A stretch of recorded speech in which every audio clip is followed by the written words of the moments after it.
All right, so looks like I got that all set up, and can probably start discussing things.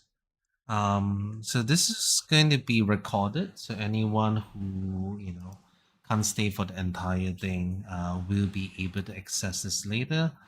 And there's just so much that's been going on in Firo right now, and I was actually thinking of having like a proper recorded video, but I was thinking I think it's more important that I get the information out and have a very frank discussion with the community and also update what we're having right now rather than waiting for a perfect filming type of situation right now. So obviously, I'll be taking questions, but wanted to kind of like talk about what we are currently doing, how things are coming along, how's funding, and several proposals. For example, the dynamic block size proposal, the parallel assets proposal, the redenomination proposal, and several other proposals that I may have missed as well. So first of all, a big thing is hello, Elvio. Welcome, welcome. So the first thing is basically Lelantus Spark coding. Lelantus Spark is our new privacy protocol that we have released. The audits were completed by HashCloud. No serious issues were found, and pretty happy. And it was only possible through the donations that we receive. You can take a look here. We received, about that time it was about 20,000 US dollars, and that has all been paid to HashCloak already. So I need to actually update this, but everything's complete. You can take a look at the report. There were no big major findings, but there was several stuff that were fixed as well. So very happy with this. It was only possible with the contributions of the community and of course some contributions from the core team. But we're really, really happy that our work has been validated. We actually had another audit that was done by Daniel Zhou, which is actually a cryptographer that works for Coinbase. Let me see if I can pull that up at the moment. Just give me a moment.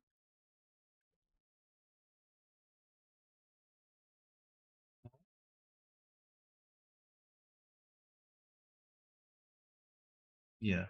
So we have also another audit. Again, no big issues found. Hey Michi, thanks for coming. Again, no big issues found. Just a lot of small little errors, typos here and there, and some errors, or rather some things that can be improved in the paper. But again, the cryptography seems to be pretty solid. So again, really happy about this. You can take a look at Daniel or Lin Feng Zhou. He is a cryptographer at Coinbase. So now we have two audits on the Lelantus Spark cryptography. This is not the code itself, it's the actual design and the protocol that. So all that went well. So really happy about that. So how is coding going? Coding is actually going pretty well. Let me just share that with you.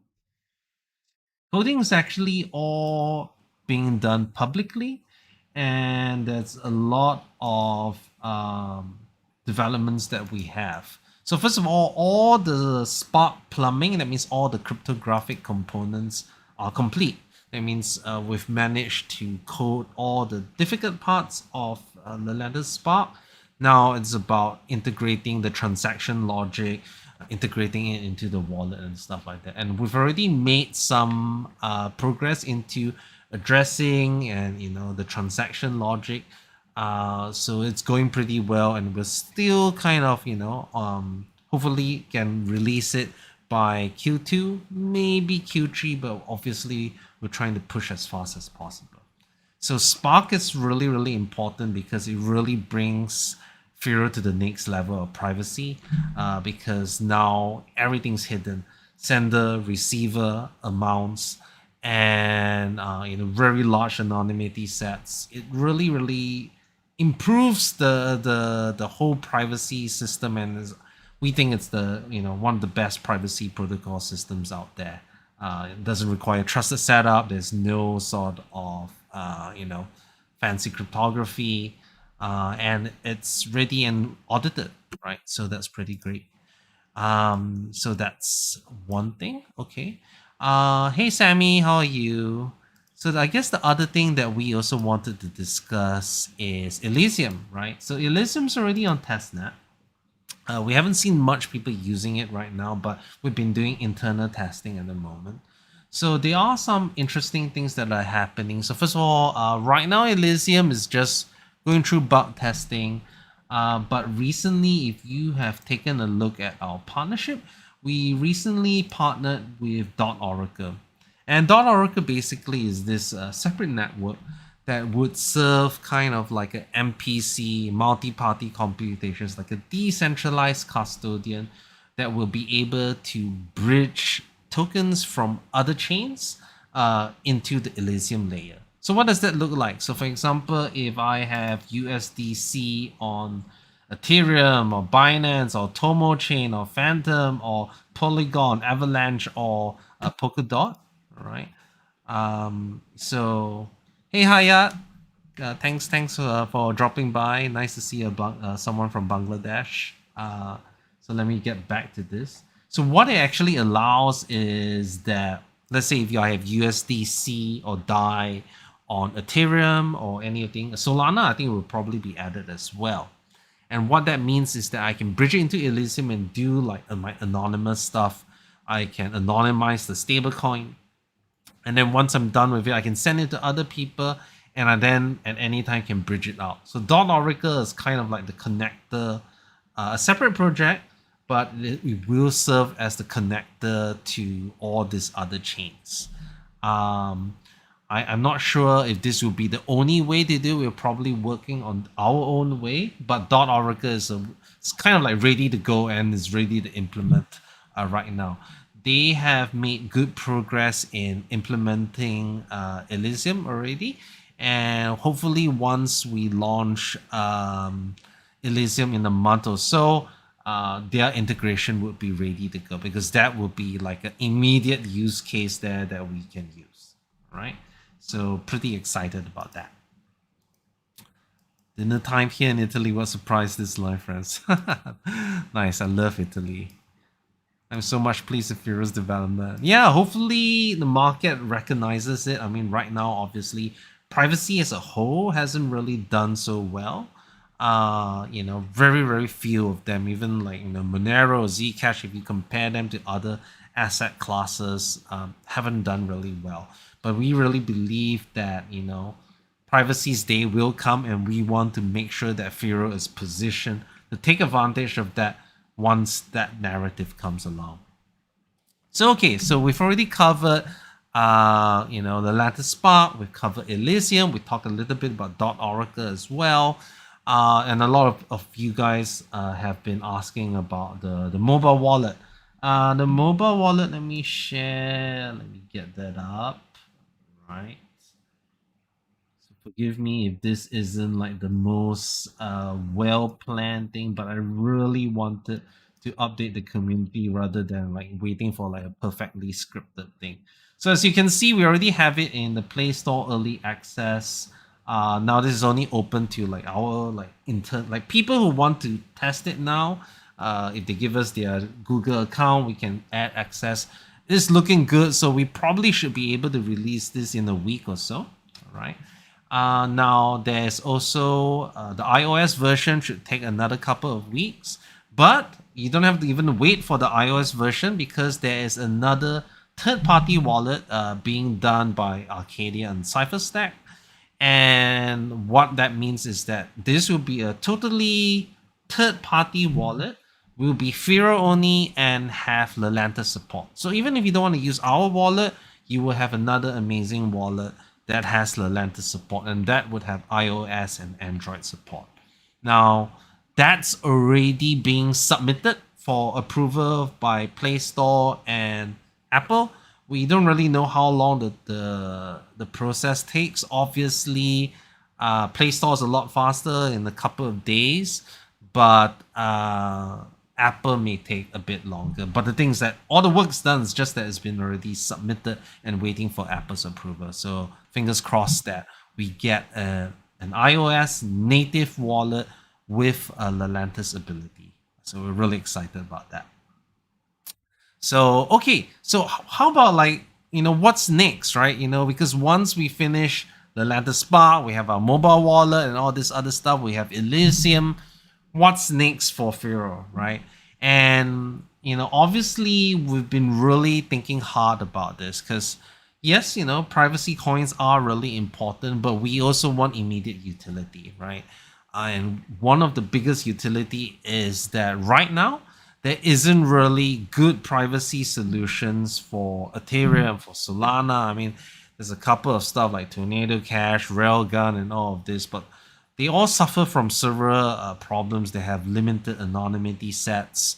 The bridging in and out, can de-anonymize them. Not on top of that, the fees to be able to do that are very, very high. Like, for example, Railgun, which we are also partnered with and do certain work together, it costs about $1,000 in fees just to do like a private anonymization and de-anonymizing transaction. Some people are willing to pay this, but we believe there's a demand for, a chain that can do all this stuff cheaply and using Firo's technology. So that's something that we really want, right? Now, I was actually speaking with the cryptographers, like, look, we really want to extend Lelantus Spark capability to be able to support all this multiple assets. So we're not just looking at anonymizing Firo, but anonymizing many, many different types of assets, right? I'll talk about FiroPunks later. NFTs are going to be bigger. We also talk a little bit about that as well. So first of all, let me finish talking about this privacy infrastructure play. So Elysium right now, as it is, the Lelantus only exists. So let's say when I'm doing my burns and redeems, right?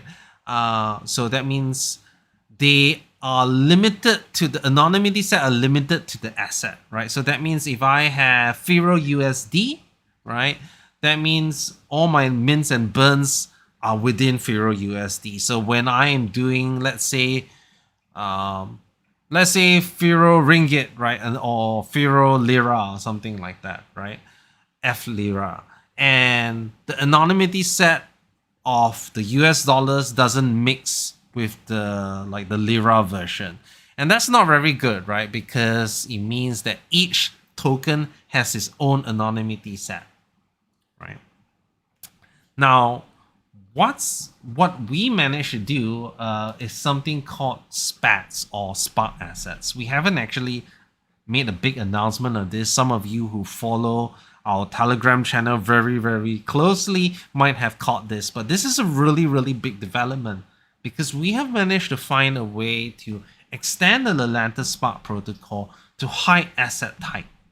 And what that means is that when we develop this separate asset layer, right, it may be an improvement on Elysium or something like that.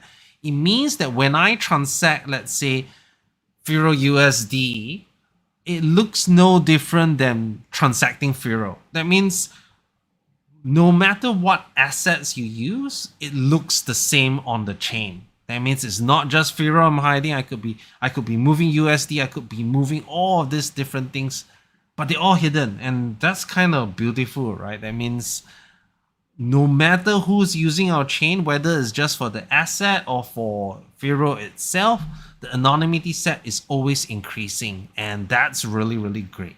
It means this is like really, really. This is I think like some people are trying to do it. Like for example, Zcash are now looking at user-defined assets, which would have similar functionality. But we've already developed our protocol, and it's looking really, really good here. So this is the next step of how we will extend Spark, Lelantus Spark functionality. And now we have some questions to ask ourselves, right? How would this asset layer actually look like? Should it just be a pure asset layer, or should it have some sort of smart contract capability, right? Because obviously, if we have full smart contract capability, it obviously introduces a lot of overhead. It also introduces a lot of complexity and a lot of maintenance, right? Because we are a privacy project, can we actually be maintaining all this smart contract functionality? That's a separate question. And whether we should be doing it, right? But we do still want to have maybe some limited smart contract capability that would allow easier bridging, because to be able to lock Firo or whatever asset on this new asset class, and to also lock it on another layer, makes bridging between different smart contracts or different smart contract platforms much easier. So we're looking into what kind of like limited set that we can do to bring to this asset layer. So Spats, we do have the cryptography behind it, but how this implementation will how should it look like? This is something that we're still working out. So not immediate. This is something that we're working on. I mean, we already have Elysium, but Spats is kind of like this new way to really do assets that would hide even all assets class. So this is really the proper privacy infrastructure play. So you could sort of say like Elysium is like sort of like the baby step, and then like Spats is like grown up, like it's a fully fledged thing. Obviously there are still things to work out, but really pleased that we were able to actually do this with Lelantus Spark, and it's gonna be amazing. The other thing that we've been working on is actually Helsing. This was actually completed earlier this year. And the kind of idea, the t-shirt merchandise here. Well, there's actually CipherStack actually has them, if I know. Is it CipherStack, or I'll get you guys the link later, the merchandise shirt that you can buy, and certain of the profits are shared with us as well. So it helps keep the project going as well. So let me get back to Helsing. Helsing is private masternode staking right now, because masternodes are such an important part of the Firo's network. But everything you need to prove that 1,000 Firo is there. That means the collateral hasn't moved, and that the thing hasn't been spent. So how do you make that private, but yet still allow this masternode collateral as well? And we've managed to find a way to do it with Lelantus Spark. And what that means is that people can, lock their collateral there, but hide the source, and they can have those payouts directly anonymized as well. Hey, Grandmaster Ong, this is like a community meeting, so it's about Firo, the project that I work for. So, hey, Steven, welcome. So we're talking about Helsing private masternode staking right now. So that means now, right now, if you use the masternodes and you tend to anonymize them, especially if you have like many different masternodes, and when you anonymize them all at one go, people can kind of tie those masternodes together, right? But now with Helsing, you can get those payouts directly anonymized. And this has several benefits. First of all, the masternodes privacy is protected a lot more, right? Because the payouts go into this kind of private pool. The other thing that is improved is actually that it increased the anonymity set. That means automatically when masternodes get paid, Lelantus Spark, more people are using Lelantus Spark, and the more people using Lelantus Spark, the more privacy that people have. So that's really good as well. Hey Lanang, hey Steven. Yeah, I'm pretty late. It's 3 a.m. here, but I felt inspired, and I was like, I need to unload right now, even if it's not like the best preparation at the moment. So this is all done, so the timeline for this is that we will focus on getting Spark out, and then after that we'll develop Helsing as well. I mean, Helsing is important component, but Lelantus Spark is such a big upgrade that we want to push with Spark first.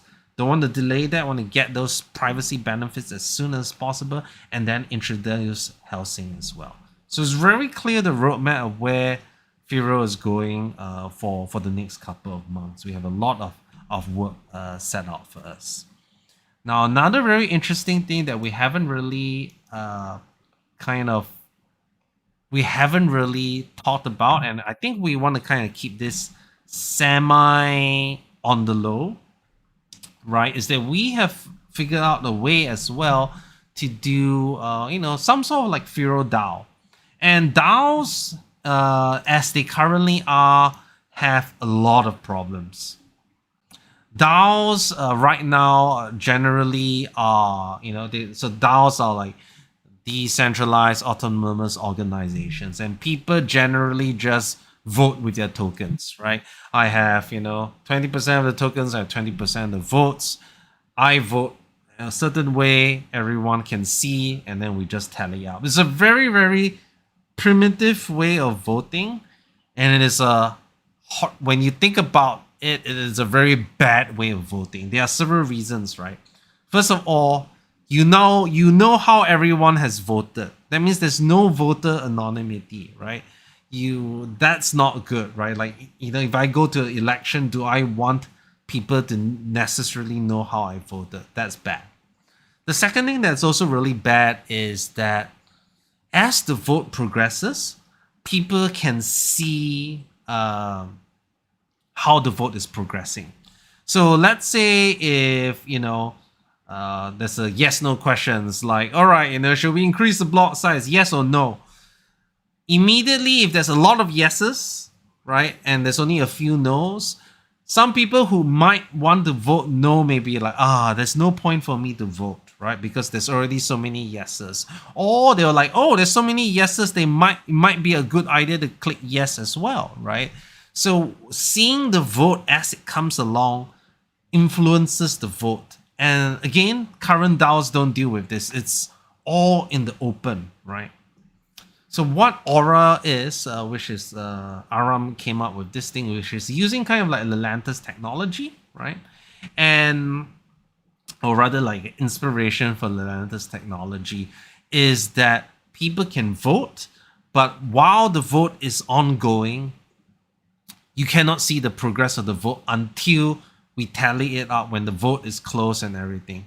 Then again, there's also what we call a protection against voter coercion. That means you cannot produce a receipt that you voted a certain way or not, so that prevents voter buying as well. So it's a very, very well-designed voting system that is using kind of like inspired by Lelantus cryptography, and it has not just actually, like, I don't know if you guys remember, but Firo or Zcoin as it then was, during the Thai Democrat Party elections, actually ran like the world's largest political election ever. I don't think there's been ever anything like it since, or even before, where 127,000 votes were cast to elect the Thailand's Democrat Party leader. And that system was not very advanced, but this system is like, it really addresses many of the issues of blockchain voting or e-voting as well. Now, this not only has implications on Firo, because this is a great idea. This is something that all DAOs need, right? So it is possible that this may be spun up as a separate project, something on our asset layer or whatnot, because this is a real solution for many DAOs. So it's not just for Firo. This thing can apply to many things, and it's a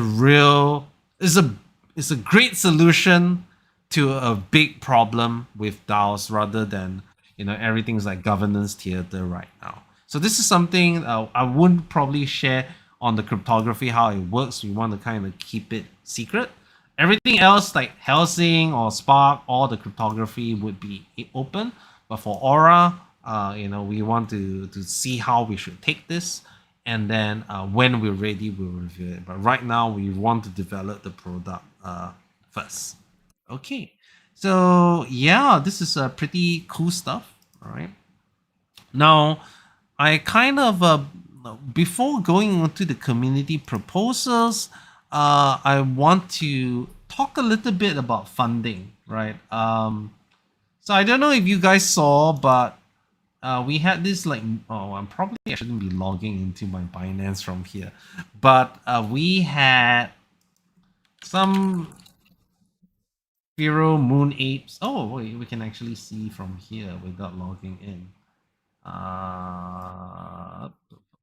Oh, great. So we released a 30 Moon Apes, which is actually a collaboration with the cool guys at Moon Ape Labs. All right, so check them out. They are a NFT project on Ethereum with some ecological focus. They want to raise money to charity for environmental aid, and really like all these are hand drawn and stuff like this. So this project has nothing to do with us, but they decided that to make 30 limited edition Moon Apes, right? And they didn't charge us anything for it, so we were really happy. They just wanted some cross promo, and I personally think like these Moon Apes look really cool, right? And we managed to raise about 12,000 US dollars, which is great. It kind of exceeded my expectation. I was expecting maybe like $2,000, $3,000, but we managed to raise $12,000 for our privacy research fund. So pretty happy about that. Obviously now they're starting to be resold, which is, I don't know. Look, this guy is like selling it for 200,000 US dollars. The good thing is that yes, they are marking up the prices very high, but if it gets sold on the Binance platform, the platform automatically gives the Firo project or the creators a 1% royalty. So if they sell it for 200 Ethereum, we get 2 Ethereum for free. So this recurring income for the creators. So hopefully, this will continue to do well. This was just an experiment to see if people, would enjoy this, and I think it turned out really well. So we may be doing additional NFT projects, not like as our core focus, but as a way to encourage people to donate and fund our research and get some nice cool NFTs in the process. So we're really excited about that. Now, in other news, another community project. This project wasn't developed by any of the core developers. It was this guy called Fahim, and he developed this thing called FiroPunks that's on BSC as well. Hey, Synth, how are you? And he, did a great job. And he actually offered because I think there are about 700 over I think 720 FiroPunks minted, so there's like a total of 999, and he has actually agreed to donate the minting proceeds of the remaining 200 or so FiroPunks, and each FiroPunk the mint is about 10 Firo. So if people mint and continue to fill up this FiroPunks, we as the core project get the proceeds, and this is a donation from Fahim. So please everyone support this project. I mean, it's a pretty amazing project. You use Firo, or rather Binance Wrap Firo, and you can get this, you can upgrade it, you can battle each other. It's not just a profile picture, it's actually a small little game in itself. And I believe Fahim is working on version 2 of FiroPunks, where there's going to be like more features. I'll leave that to him, because obviously this is a community project and not run by the core team, and I don't want to kind of put thing. Is FiroPunks to be listing Binance NFT? Yes, we've already submitted the contract for Binance to approve, And once it is listed in Binance NFT, that means people who have FiroPunks would be able to sell it on Binance NFT marketplace. So if that happens, that would be pretty amazing. Right now, of course, it's Chinese New Year. Binance is a bit slow. We'll follow up on it, but we're pretty hopeful, and we really hope that we'll be, in a way, help to give back to Fahim, who built this amazing project because of his belief in Firo. So yeah, really exciting stuff. And it's kind of ironic, right? Because Firo is a privacy coin, and privacy is about 100% fungible tokens, but we want to be as fungible as possible, and yet we are raising money through NFTs. So we see the irony, but we do what we can, and we will ride the wave of narratives. But pretty amazing. So hopefully some of this sell, and we can get that 1% royalty as well. Yeah, and it'll be amazing for the Moon Ape projects as well. I think they'll be really happy if that goes on. Okay, all right. So that NFT Moon Apes project raised 12K. We also have an ongoing. Where is that? We have an ongoing fundraising, and this is through Magic Grants. So Magic Grants stands for Multidisciplinary Academic Grants in Cryptocurrencies. It's a 501c3 registered charity in the US. That means if you're in the US, you donate to it, it is actually tax deductible. You can make direct Firo donations. You can actually make donations using credit card, US dollars, or wire. They're pretty flexible. So we've raised about 8,700 so far. This, obviously, so what is this, right? Because we already had 2 audits on Lelantus Spark. But so Lelantus Spark is the cryptography audit, right? And code audit means that this is the code that is implementing Spark, and we need another code audit. In a way, this is also just as important as the cryptography audit, because your cryptography may be great, but if your code is wrong, stuff can happen. So this is really, really important. If anyone has some spare money, please do consider making a donation to the Lelantus Spark code audit. So yeah, really excited about this, and thank you so much for the donations. You can donate anonymously, and some people have chosen not to donate anonymous, and receipt, wow, 7,500 there, like freaking well. And Kuro, all these people, so really it means a lot to us. We are a community project. We're not rich. We are here for you. So if you want to see stuff done, you guys also got to make it happen as well. So doing pretty well as well. Okay, so I guess that's funding. The other thing is that yes, with the price decline, we are slightly in the red in terms of supporting our development and all this ongoing research. I've managed to trim a bit. I managed to negotiate certain contracts with our market makers and other stuff to reduce certain ongoing.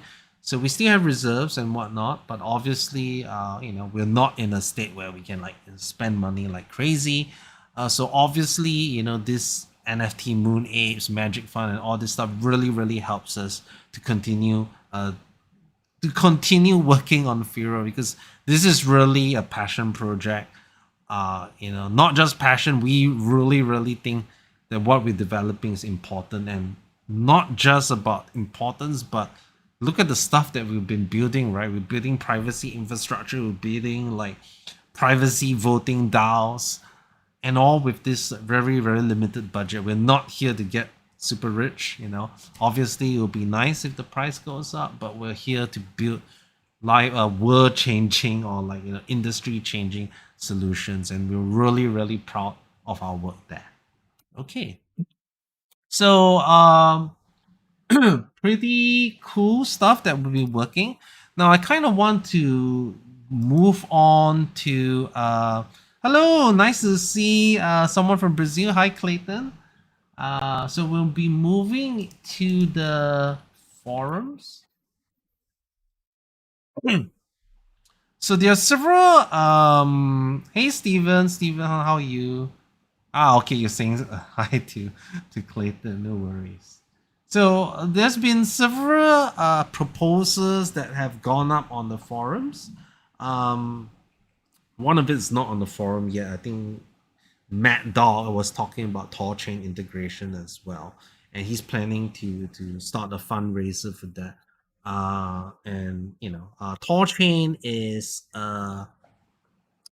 cross-chain decentralized sort of like decentralized exchange that you can do swap services.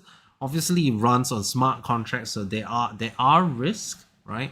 But hey, easy houses, nice to see you, and great to see like an Zcoin fan from the oldies, and always nice to see people who have really stayed from the beginning. No, originally, we couldn't afford to do Thorchain integration because it would require quite a lot of money. But we're revisiting it.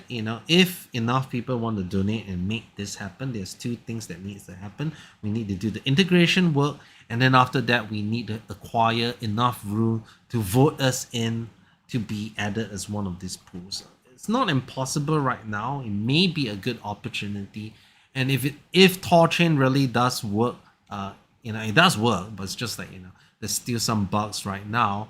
It would really mean that Firo has this liquidity, cross-chain liquidity that would allow us to bridge to other chains as well.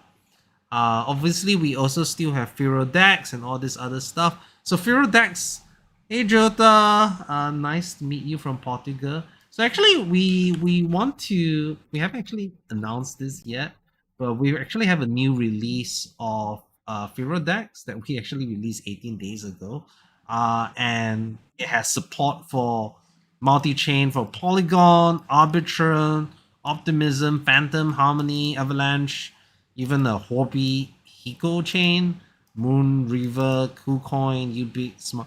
So Atomic DAX or Firo DAX allows us to bridge to all these other chains as well. It's just that not many people are using it right now. I do give it a go. It's all ready to be used, and you can even sell.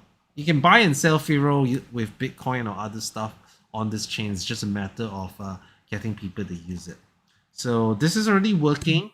Hopefully, we'll expand it to also include Lelantus Spark support. But right now, this is something that you can use right now, and it's really, really useful for those people who don't have Binance but want like the wrap version of Firo. And there's a very big pool that you can swap between native Firo to Binance Firo and Binance Firo back to the other way. So this is a great use case, and we hope to see more people using. No KYC, privacy preserved, no centralized infrastructure. This is a atomic swap based decentralized exchange, and it's all working already. So very happy to work with the Atomic DAX team on this. And there'll be also mobile versions of this that will make this pretty seamless as well. Right. Okay. So, oh yeah, we haven't actually talked about the proposals. Okay, so let's first talk about parallel assets and redenomination. So this is something that unfortunately, the person who posted it got a bit upset when somebody didn't like his thing. So please, guys, if you're gonna be posting something, first of all, criticism is to be expected. But if you're gonna be criticizing it, please make sure to be polite, or you'll drive people like this away. Like, he means well, but some people who wrote it were slightly a bit harsh, and he's like, you see, I really hate your words, blah blah blah. He sold all his Firo because of his bad words. We don't want to drive our community members away, and obviously this is a bit of a reaction, but it's unfortunate that this happened. But that doesn't change that this proposal is still out. and it is still for the community to decide this. This is actually two proposals. One which is redenomination, and the other is parallel assets. To me, this is my personal opinion. Obviously, we will go with whatever the community decides, right? So redenomination is very simple. It's just freakingly moving the decimal points. So let's say if you have 1 Firo now, let's make it 100 Firo. Or let's say our maximum supply is 21 million. Let's make it 21 billion. There's no change. There's no actual change like to anything. It's just moving the decimal points. So what's the idea behind it, right? And obviously this is kind of like playing into like psychology, right? Because a lot of people, even very intelligent people, they look at the unit price of the coin. So if they see the coin is at 1 cent, they're like, oh my god, if it's 1 cent, it can go up to 2 cents very easily. Well, obviously that's not really the true, but it's just moving the decimal points. But a lot of people, especially who are new to crypto, see the lower unit price and think this is a cheap coin for me to buy. And obviously there are some coins that have done this denomination from, like, for example, this is eCash and Raven. They just basically move the decimal points, and apparently that has done well for them. Okay, but logically, there's really no change. There's really no practical reason to do it, but there might be a psychological effect because you have a lower unit price. So to me, personally, I'm like not so much in favor of this, but I understand where he's coming from, and I understand why people want it. But seems like the community is kind of like on the fence. Some people say it's a waste of time. It introduces more development time for something that isn't really useful. The parallel assets proposal is something that is perhaps more interesting, or to me personally. So parallel assets was something that so we follow this project called Flux, and Flux did something that was quite controversial, but has worked out well for them. But this is also can be quite risky. Now the idea of parallel assets is that how do we get our assets to many different chains? How do we get like Firo on Binance, Firo on Ethereum, Firo on all these other chains? Right now, of course, we could build bridges, right? But the problem with bridges is that, let's say we build a Firo to Ethereum bridge. The problem is right now, you need people to actually want to bridge it over. And there is a critical point where if you don't hit it, there'll be just too little Firo on Ethereum to make it be able to do anything, right? Because that means I need people to say I take their Firo and be able to do it on Ethereum. But because if not enough people do that to begin with, people are like, why should I bring it over and put it on Ethereum? What are the benefits that I have from putting it on Ethereum, right? Or what are the benefits from having it there? So parallel asset instead says that, all right, we are going to airdrop you tokens of Firo on Ethereum, on Solana, on Avalanche, or whatever chain that you want, and kind of like force you to onboard, right? Just work with multi-chain. Is there any swap? We actually, if you're talking about any swap, we actually had a PR. We have a PR with them that's actually ready to go, and we've been waiting for a year to be approved, and we even have someone to actually poke them on it, but it's amazingly slow. Even other projects, Receipt, who actually has a direct contact with AnySwap, has been also having problems getting Casper on board as well. And Casper is a much larger project, and for some reason AnySwap has been delaying that thing. So we actually did all the work to get integrated with multi-chain.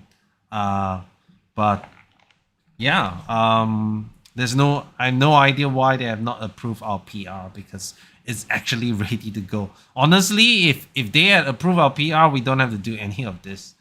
And we would love that, but you know, we're kind of like, we're just waiting for them for more than a year now, waiting for that work to be approved. We did all the work already, so it's pretty frustrating. That's kind of why like we get worried about, let's say like you want to integrate with Thorchain, right? We do all the integration work, and then like for example with Ren, with Republic Ren, we did all the integration work, but then you know they take their own sweet time to approve the PR and stuff like that.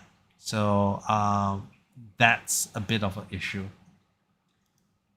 So parallel assets is kind of like recognizing that. So even when I spoke to Avalanche, right, they could technically build a bridge, but there's bridge maintenance, there's this bridge development time and stuff like that. And let's face it, Firo is currently a small chain, right? Why would someone spend a lot of money to build Firo up until we are a certain size, right? So that's why parallel assets is another way to approach it, which is to basically almost build our own bridges, but then immediately kind of deploy the supply.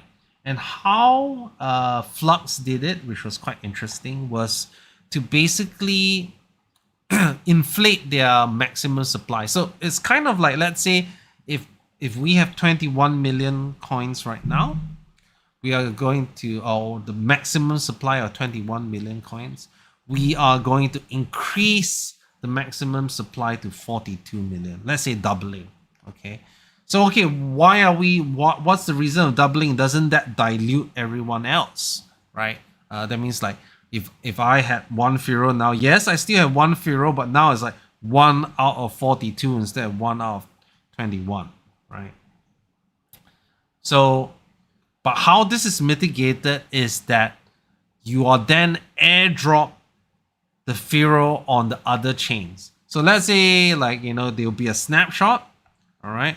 And this new supply is used to back the Firo Ethereum. Okay, let's just say that we only want Firo Ethereum, right? So now immediately we will have this. So from 21 million, we have 42 increased to 42 million. And we have just created this additional 21 million supply. We immediately build a smart contract on Ethereum and say, this is now ERC20 Firo. And that's airdrop to all the people that are holding Firo right now. So as long as you claim your airdrop, you are not diluted, because it's kind of almost like a stock split, whereby yes, you increase the maximum supply, but you are also getting the additional tokens from Ethereum. Now, once you get that, right, if you want to convert the Firo Ethereum back to the Firo native, because you've already increased the maximum supply, it is back 1-to-1. So those newly created supply basically is backing for whatever ERC20 or BAP20 Firo. So it's kind of like a shortcut to have kind of bootstrap liquidity in all these other chains, and it also makes building these bridges a lot easier because we control the smart contracts. Now currently Flux does it through a centralized way to swap between the the Flux and the native Flux with the BSC Flux. So for example, Flux has done very well, right? They had like a massive price increase. They recently got listed on Binance, but the interesting thing is that if you look at it on Binance, native Flux is not supported, only BSC and Ethereum Flux. So I don't know. I mean, this is an interesting thing to build bridges to other stuff, but it is very controversial because first of all, you're increasing the supply, you have this airdrop mechanism. It takes a lot of development time away, but it helps build that sort of like minimum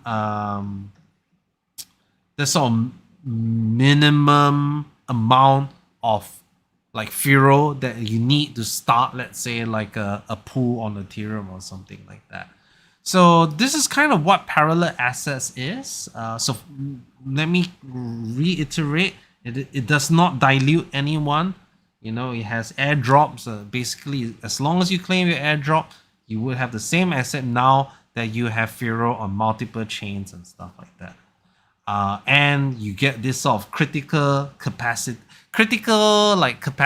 on all these chains almost immediately, instead of relying on initial big whales to bridge enough liquidity over to other chains. So that's what parallel assets is. Okay, so I've already explained that. I hope that explains that. The other thing that's interesting is dynamic block size. This is something probably that isn't a problem right now, because obviously our blocks are still not close to full, right? We're still not operating at capacity, right? But the idea is that, if we want to make sure that we are scalable in the long term, we should maybe have this mechanism right now.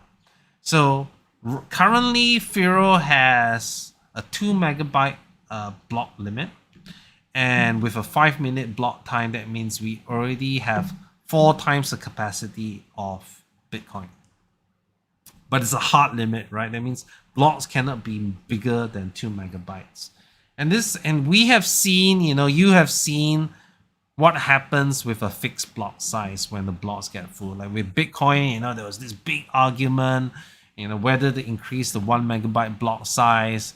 Fees were getting like super expensive, right? And the Lightning Network, although it's like kind of hasn't really taken off, right? And blocks are still kind of full, right? But I think Bitcoin has been okay because a lot of transactions move into Ethereum and other chains, all those USDT things have moved off Bitcoin and onto Solana, Tron, and Ethereum. So that has reduced the congestion a bit, and of course SegWit has helped a bit. But this doesn't solve the core problem. You have still that block limit as well. You save me 1 day on chain, I am forever indebted. What does that mean? But cool, Jota. Yeah, nice. So what dynamic block size actually means is that instead of saying 1 megabyte or 2 megabyte, we let the miners decide what that block size is.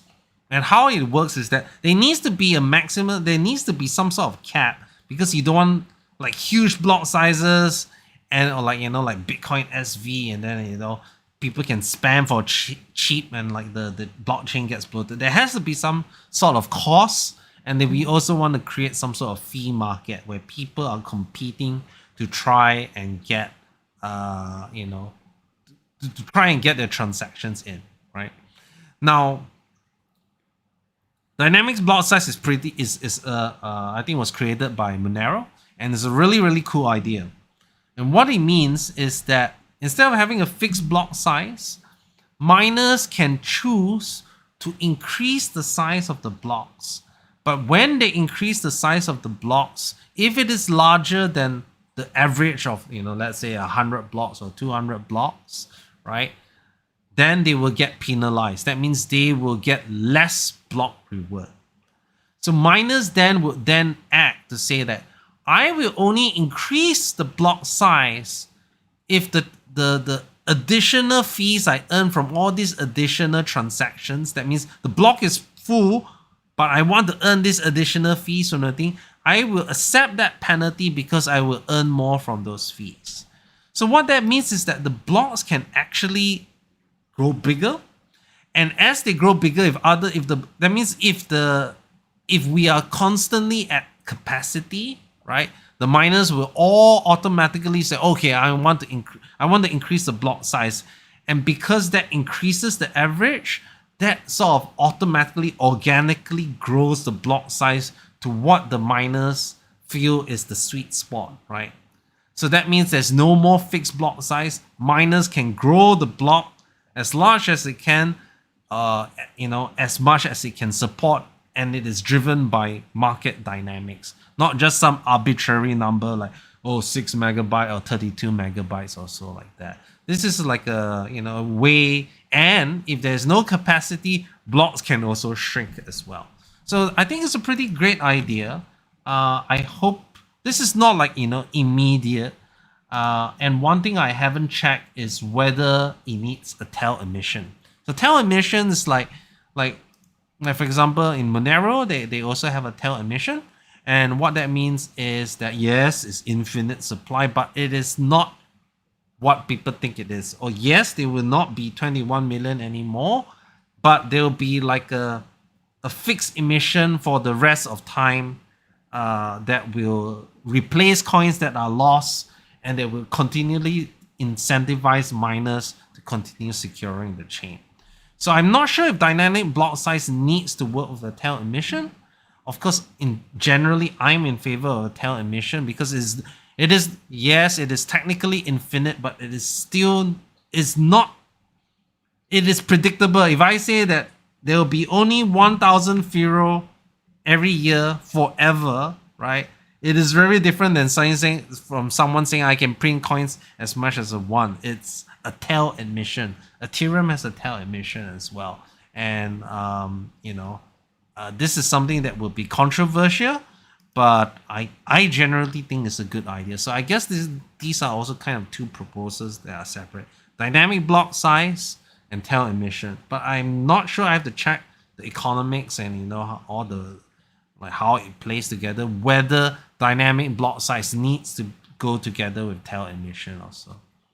So so I think personally I'm in favor of dynamic block size.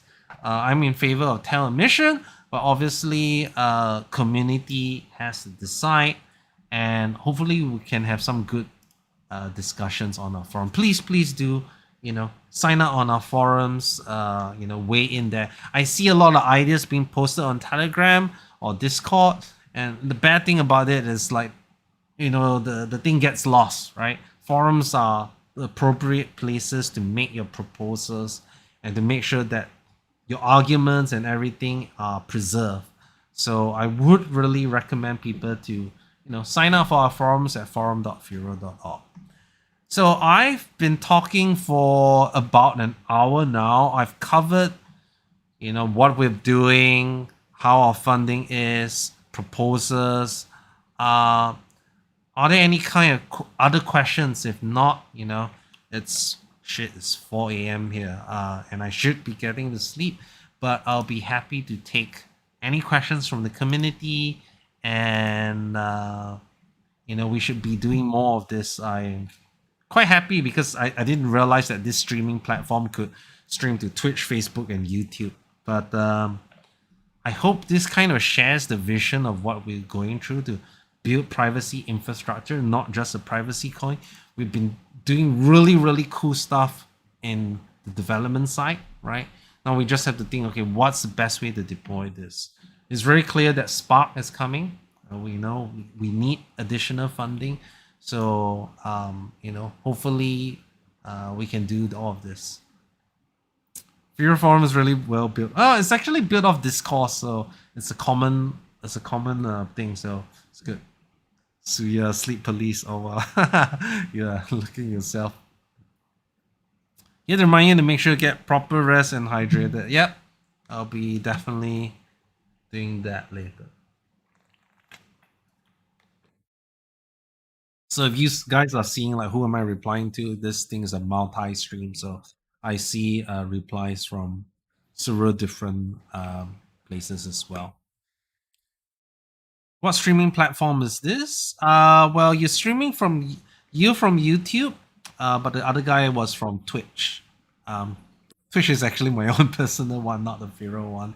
But apparently, this Streamlabs doesn't allow me to stream to YouTube and Facebook without streaming to Twitch because I signed up for Streamlabs on Twitch. Yeah. But yeah, so is there anything that you guys would like to see and stuff like that? Obviously, greetings from Ukraine. Oh gosh, that's a interesting place to be during these times. I hope everyone, I hope peace is going to be maintained there. But good to see someone from Ukraine. So, are there any questions? And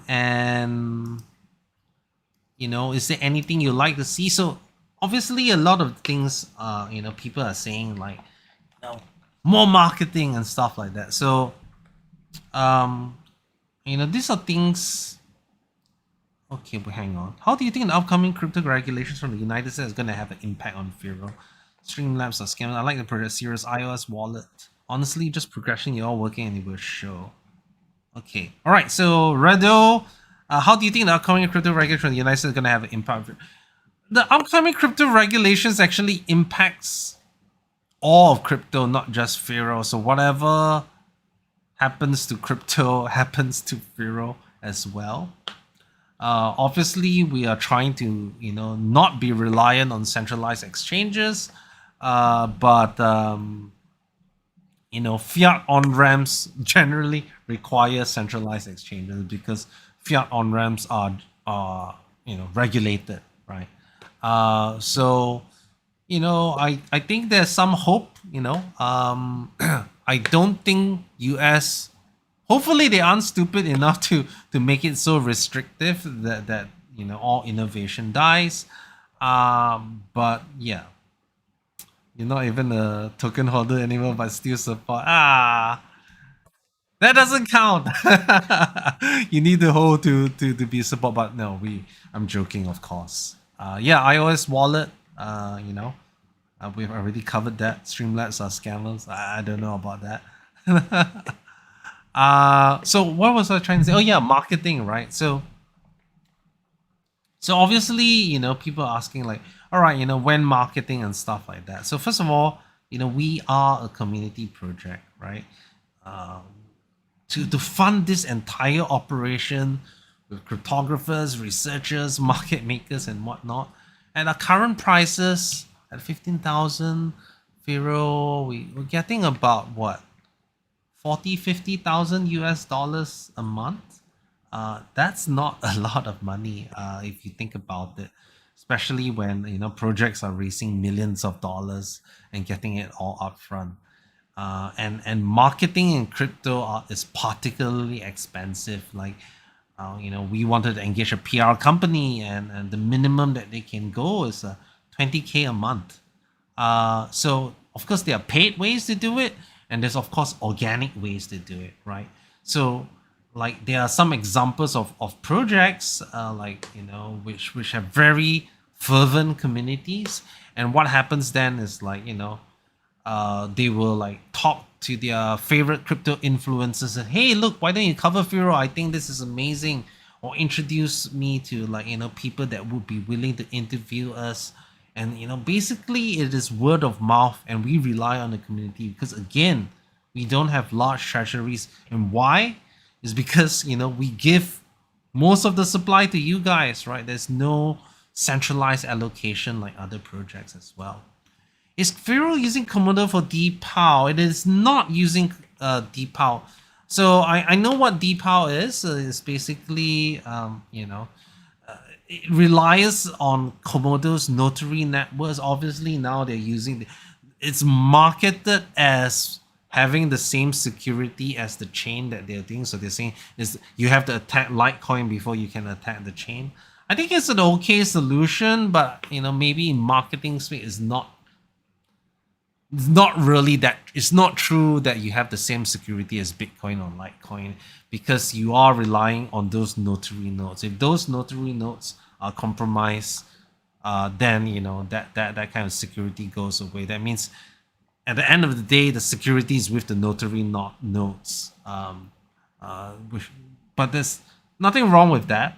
As long as people understand the trade-offs. We don't need DPoW because we have masternodes. We have our own network of 4,000 over nodes, all right, which have 1,000 collateral thing. And the beautiful thing about it, I think DPoW only has a handful of notary nodes, maybe 64 or something like that. It's not a large number versus 4,000, right? And these 4,000 nodes, form little quorums of 400 each or whatnot. And they are the ones that are signing the blocks. Once they sign the block, I don't know if you can still see it. Let's see. So if you take a look on our Explorer, you will see, if you see this little lock sign here, it actually means that that block has been chain locked. And what a chain lock means is that it cannot be overridden. It's signed and checkpointed. That means even there's a longer chain, it will not override this because the master nodes have already signed it and say this is the final block. So only and so what happens then is that if you want the 51% attackers, you would need to attack the master nodes, either take over them or bring them down. And when you bring them down, then you need the mining hash power to take over the network. So you need to both take down the master nodes and do a mining attack. So that increases the cost of attack significantly. But because thanks to master nodes, we get sort of immediate. That means one block is, as long as it's chain locked, it's secure. You don't have to wait for X number of confirmations. One confirmation, which is chain lock, is secure. And we also get the instant send. If you take a lot of it, you will see instant send. You will see actually instant send locked. You see like a little blue color on your wallet, and that means that there will be no 51. There will be no double spend transactions on it. I actually recently got into a double spend scam because I forgot that Bitcoin doesn't have this protection. Because when I transact with Firo, the moment that I see it being, locked in, or even in the mempool, I know that it is already secure within a couple of seconds. With Bitcoin, I need to wait for one confirmation or two confirmations, which unfortunately sometimes takes half an hour or so. So yeah, I hope that answers your question, Stephen. I know it's very low. Cobra Hodl. Not a lot of money, true. It's also the excess from America. Let the organic keep rolling. So one of the reasons why we listed on Bitmart, so what happened is that Bitmart, they had a technical issue. As a result, we could not deposit funds in, and so they delayed the listing for like a couple of days. But no big issue. We'll be in. But Bitmart does have a license from FinCEN. That means they are on the federal level. And on many states, they do have money transmitter license. So each state also need a money transmitter license. So I think they only don't have the most difficult ones like New York or something like that. But it does mean that we do have another regulated exchange in the US where you can get Firo. So we have Bittrex and we have Bitmart, and we're in talks with several other exchanges to try to get a quality tier 1 exchange in the US. So that's something we've been working in the background. The cool thing about US exchanges is that US exchanges are not allowed technically to have listing fees. That means they cannot charge like if you want to get on like OKX, or some exchanges cost a couple of 100,000 or even a couple of million, right? US exchanges are not allowed to have large listing fees. I think they may be able to charge integration fees or whatnot, but those aren't in the millions or hundreds of thousands. So we're being introduced to them, and hopefully we have some positive stuff. But obviously, getting your friends in, getting a community in, growing the community, having a vocal community, posting in the forums, all this really, really helps, because these are all things that exchanges want to see. They want to see an active community, vibrant community, and yeah. So yeah, any other questions? If not, I probably should take a take a rest. I hope everyone has enjoyed this. I don't know, like, do you guys actually enjoy this format? Oh, actually, I didn't know that you could actually see all the chats on the site, so that's pretty cool. Do you enjoy this format? would you like to see more of it, or do you prefer me to be more like, less impromptu and just, doing a presentation? Because this is obviously a lot easier for me. I can just do it anytime. The other ones need planning, need me to do a script, need me to do other stuff. I would ideally like to do more of this because it's just so much easier, and hopefully community members can interact and also understand where we're coming from. And rather than just me talking, people can ask questions and I can clarify just right off. So yeah. So I guess if there are no other questions, remember again, please sign up for our forum. Do weigh in on the various stuff on our forums, forum.firo.org. I make sure to follow our Telegram or Discord channels. They're all on firo.org. Can find them here. Socials. So yeah. Thank you very much. Take some reference on Amazing Prayer. See you next time. Thank you so much. And Firo is really you guys, right? And you guys being supportive and just even just being here means a lot. So if you're here, please like, subscribe, follow, or anything like that. And for those of you who are celebrating Chinese New Year, 恭喜发财. Have a happy New Year.